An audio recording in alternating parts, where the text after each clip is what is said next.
Ang Filipino spirit ay hindi lang nakikita sa trabaho, kundi sa paraan ng pagmamahal at pagtulong sa iba.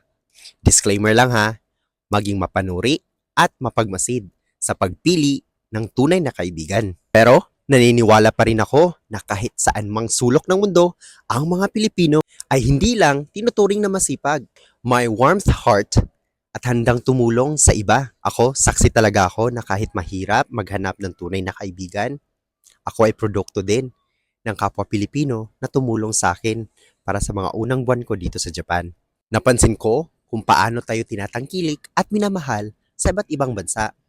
Hindi lang ako nakapag-Japan noon, nakapunta din ako sa ibang bansa para makapagtrabaho.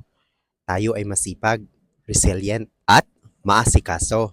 Bilang educator dito sa Japan, talagang nasaksihan ko yon at lubos akong nagpapasalamat sa kanilang mga sinasabi. Ang ating mga pagkatao, matibay sa harap ng hamon at puno ng kabutihang loob. Never lose faith to people. Kahit nawawalan ka na ng pag-asa, lagi mo lang tatandaan kung bakit tayo palaging tinatangkilik kahit saan man tayo naroroon.